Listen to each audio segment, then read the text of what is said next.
ഇപ്പോൾ ചാണ്ടി ഉമ്മൻ ഇപ്പോൾ എത്തിയിരിക്കുന്നത് സീതാലക്ഷ്മി അമ്മയുടെ അടുത്തേക്ക് ചാണ്ടി ഉമ്മൻ എത്തിയിരിക്കുകയാണ്. ഇന്നലെ ഈ സംഭവം ഉണ്ടാകുന്ന സമയം മുതൽ അവസാനം വരെയും ചാണ്ടി ഉമ്മൻ കോട്ടയത്ത് തന്നെ ഉണ്ടായിരുന്നു. എൻ്റെ ബിന്ദു പോയടാ വിളിച്ച് വീണുമോനെ, എന്റെ മോനെ, എന്റെ ബിന്ദു ചതഞ്ഞു പോയി മോനെ, എന്റെ ബിന്ദു ചതഞ്ഞു പോയി മോനെ. എന്റെ മകളെ ആശുപത്രി കൊണ്ടുപോയതാണ്, അവളുടെ മകളെ കൊണ്ടുപോയാണേ. എന്റെ മകളെ ചതഞ്ഞു പോയി മോനെ. മക്കളെ, എന്റെ മോനാ, എന്റെ കുഞ്ഞ് ചതഞ്ഞു പോയേ. എന്റെ കുഞ്ഞ് ചതഞ്ഞു പോയി.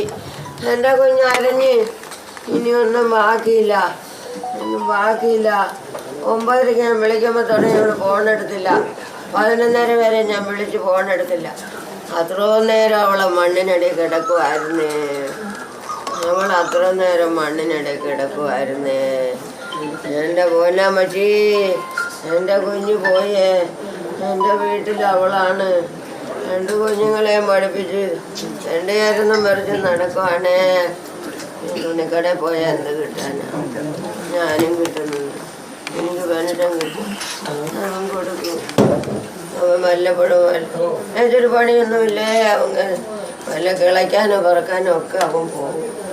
അവൻ പറയും ഏത് തീട്ടം കോരിയാലും വേണ്ടില്ല, എനിക്ക് കാശ് കിട്ടും എന്നും പറഞ്ഞവൻ പോകും. ഞാൻ പറഞ്ഞു കിളയ്ക്കാനൊന്നും പോലെ മോനെ, എന്നമ്മ എൻ്റെ കൊച്ചുങ്ങൾക്ക് കാശ് കൊടുക്കാൻ അവൾ വഴക്ക് പറയും.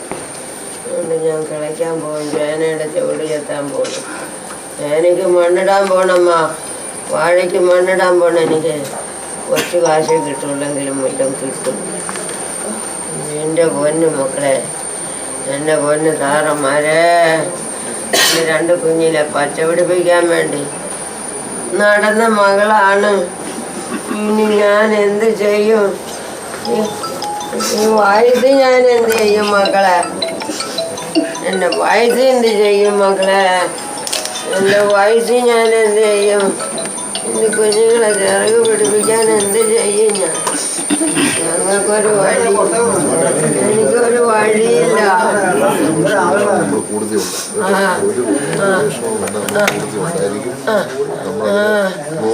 വഴിയില്ല. അവള് പറയും അമ്മ ഇല്ലാത്തൊന്നും ആരോടും പറയല്ലേ അമ്മ, വഴിയിൽ ആരോടും പറയല്ലേ, അയ്യപ്പൻകാരോടൊന്നും പറയല്ലേ, ഇല്ലാന്നൊന്നും പറയല്ലേ, ഇല്ലാന്നൊന്നും പറയല്ലമ്മ.